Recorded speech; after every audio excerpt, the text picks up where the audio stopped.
Olá pessoal, vamos dar início à disciplina de Virologia com o nosso primeiro vídeo que vai abordar o conceito, as propriedades, as características estruturais de um vírus e como isso lá na frente vai nos ajudar a entender o processo envolvido nas viroses. O que é um vírus? Esse conceito ele pode ser abordado de várias maneiras. Existem autores que consideram o vírus uma partícula infecciosa, outros definem como organismos acelulares, outros como estruturas subcelulares. Eu trouxe aqui essa primeira definição, que a gente vai entender como estruturas subcelulares com um ciclo de replicação exclusivamente intracelular, sem nenhum metabolismo ativo fora da célula hospedeira. Esse conceito ele tem algumas informações importantes. Primeiro, como eu disse, dependendo do autor, ele pode abordar de forma diferente, já que existe discussão entre o vírus ser um ser vivo ou não.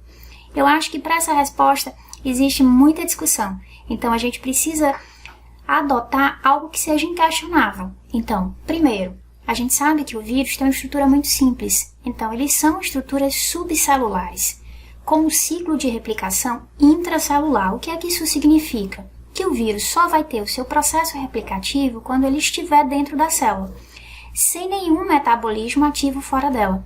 Isso significa que o vírus depende de uma célula para conseguir desenvolver todos os seus processos de replicação.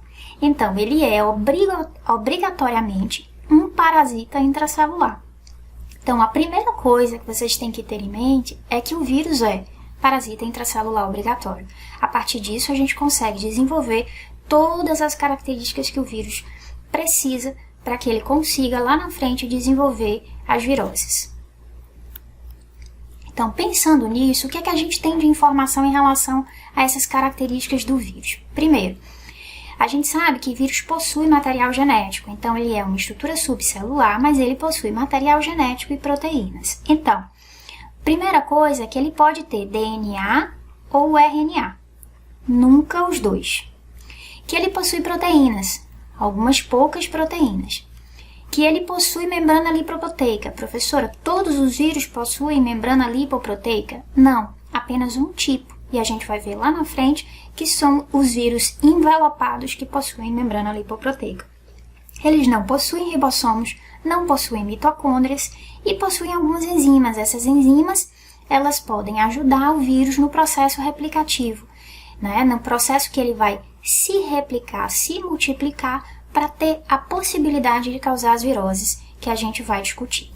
Então, o que é que a gente precisa ter em mente? Estrutura muito simples, mas mesmo sendo uma estrutura muito simples, consegue driblar o sistema imune, consegue se estabelecer dentro do hospedeiro e causar as doenças que a gente já conhece. Então, só para termos aqui um visual dessa estrutura simplificada, aqui a gente visualiza uma hemácia e aqui uma E. coli, uma bactéria.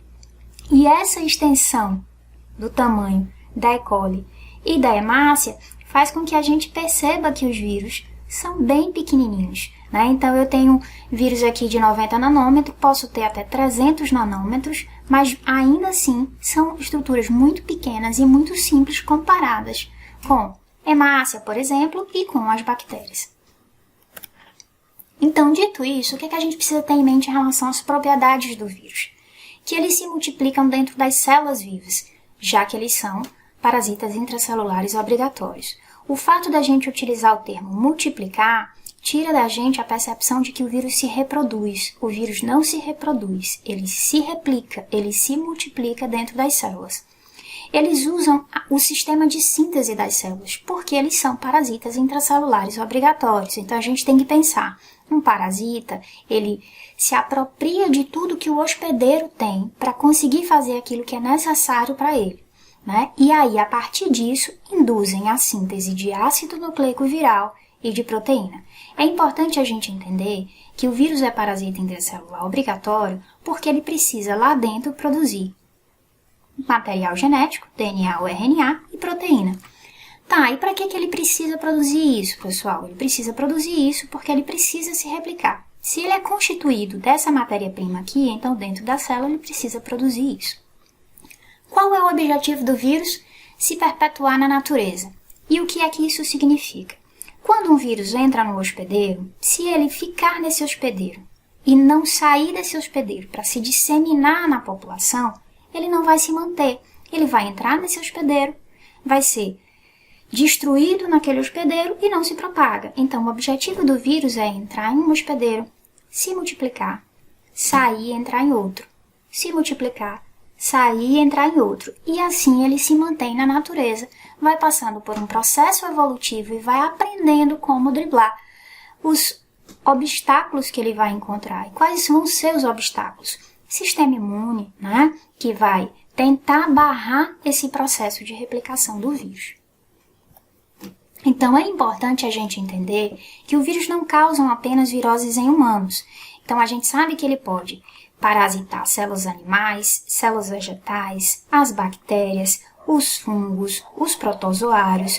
Isso faz com que os vírus tenham na natureza um papel muito importante. Então, a gente sabe hoje que os vírus têm essa capacidade de, além de replicar em tipos diferentes de células, ele tem também a capacidade de transpor espécies. E isso é uma informação importante porque a gente sabe que às vezes um determinado animal pode ter uma virose, essa virose passar para o humano e a partir daí o humano não tem anticorpos contra esse novo vírus que se modificou e a gente tem as situações de epidemias, de pandemias que a gente tem ouvido tanto falar nesse momento. Tá, mas dito isso, como é que esse vírus é estruturado? Quais são as características importantes nesses vírus? Bom, nós temos dois tipos, o vírus não envelopado e o vírus envelopado. Então, o que é que a gente precisa saber? Que todo vírus possui. Todo vírus possui um capsídio, que é uma cápsula proteica formada por capsômeros, que são o quê? Unidades de proteína. Então, todo vírus tem isso. O não envelopado e o envelopado. Tá aqui, ó, capsídio, com unidades proteicas formadas por capsômeros e o material genético, que é DNA ou RNA. Mas existe uma diferença, então eu tenho um vírus não envelopado, com essa estrutura, e tenho um vírus envelopado. A diferença entre esses dois vírus é a presença do envelope. E esse envelope ele tem a mesma constituição da membrana plasmática, fosfolipídios e glicoproteínas. Então vamos pensar, se o vírus é um parasita intracelular obrigatório e ele precisa, em algumas situações, por característica dele, ter um envelope, ele não vai produzir isso do nada, ele vai pegar algo que seja mais simples para ele, já que ele tem uma estrutura muito simples. Então, ele vai se ajustar à célula para pegar o material que está lá na membrana plasmática e formar o seu envelope. Nós vamos discutir isso um pouquinho mais quando a gente estiver no ciclo replicativo, né, que é a nossa segunda aula. Então, só reforçando, eu tenho um vírus envelopado e um vírus não envelopado. Alguns livros usam esse termo, mas é melhor não envelopado. Capsídeos formados por capsômeros. O que é o núcleo capsídeo, que vocês podem encontrar em alguns livros? O núcleo capsídeo é o capsídeo mais o ácido nucleico. É esse conjuntinho aqui. Capsídeo mais ácido nucleico a gente chama de núcleo capsídeo. Então, o que é que a gente tem? DNA ou RNA. Então, o vírus vai ter sempre material genético. Dentro do pacotinho do vírus, a gente tem essa proteína estrutural que vai constituir o capsídeo, mais enzimas e proteínas de ligação ao ácido nucleico que vão ajudar o vírus a se replicar. Então, vejam que a constituição do vírus é basicamente material genético e proteínas.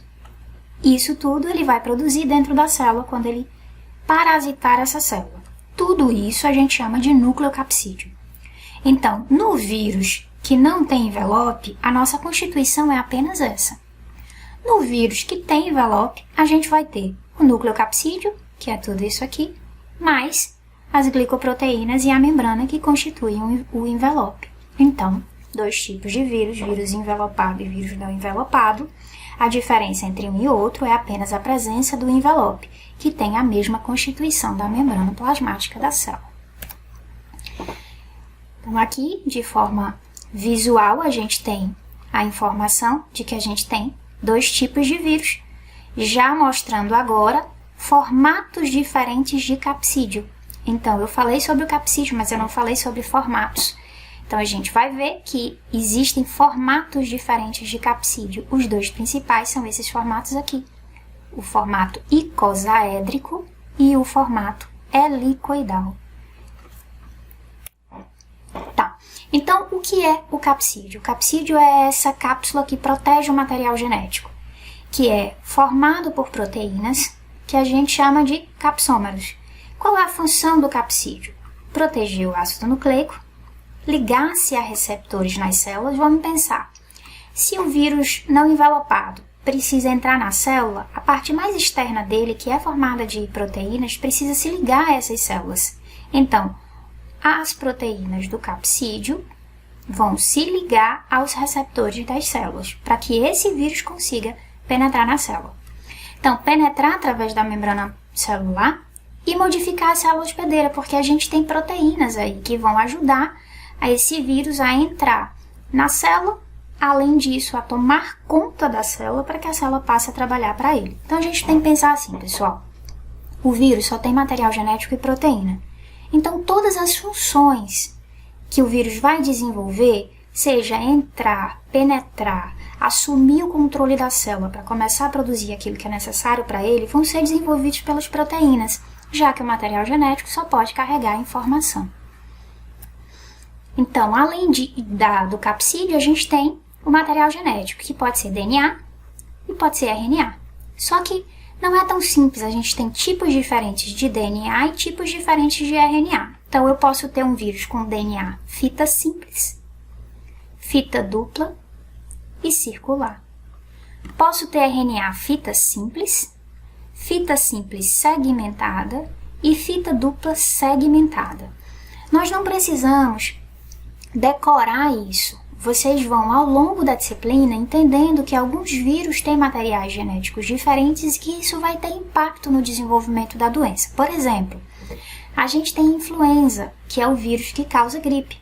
Ele tem esse material genético aqui, ele é um RNA fita simples segmentado. Isso, inclusive, é importante porque é um vírus que se modifica bastante, então fragmentos de RNA vão propiciar uma maior probabilidade do vírus se modificar, dele ter mais mutações. Então, isso é uma característica bem simples que a gente está vendo na primeira aula, mas que vai nos ajudar a entender a doença lá na frente quando a gente estiver estudando as viroses. Além disso, nós temos na questão estrutural os formatos de capsídeo, onde a gente tem os vírus icosaédricos, helicoidais e complexos. Então, por exemplo, eu tenho o influenza, que tem capsídeo helicoidal. Mas eu posso ter aqui o rinovírus, que é um vírus que causa resfriado, que tem o seu capsídeo icosaédrico. E eu tenho, por exemplo, o bacteriófago, que tem o seu formato complexo, a estrutura é complexa. Então, o formato do vírus pode ser diferente, com características diferentes, mas eles todos têm a mesma função, parasitar a célula, para se disseminar na natureza e para se disseminar no hospedeiro. A última parte, que nem todos possuem, é o envelope, que é derivado das membranas celulares. O envelope constitui o vírus e é a sua parte mais externa. Então, o que a gente precisa entender em relação ao envelope? Primeiro, nem todo vírus é envelopado. Os vírus que são envelopados vão pegar esse envelope da membrana. Mas eles precisam informar a parte externa da sua estrutura as suas características, porque senão ele vai sair igual à célula.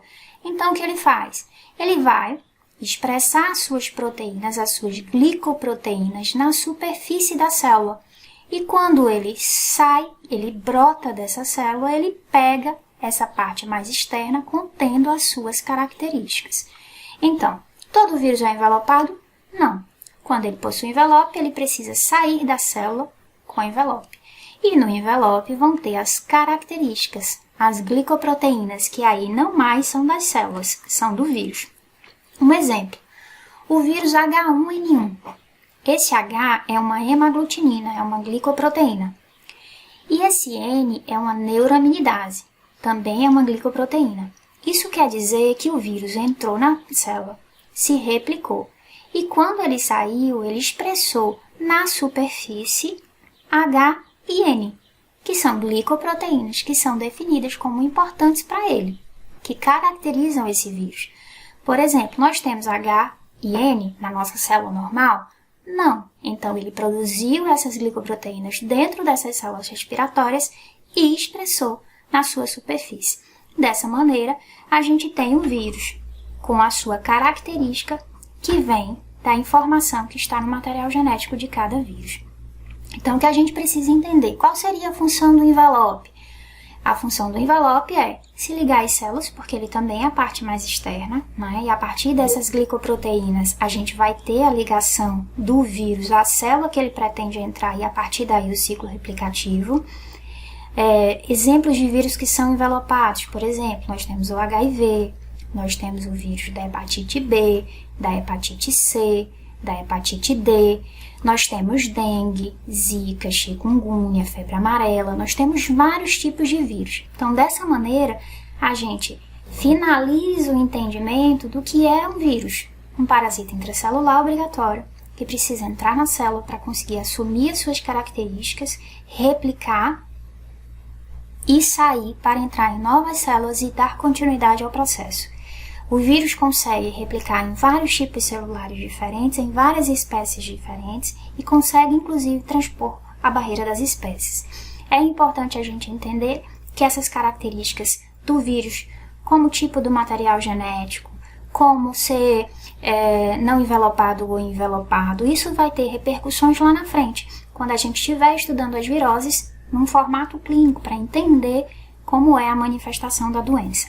Então, eu fico por aqui, até a próxima aula, onde a gente vai discutir o processo replicativo viral.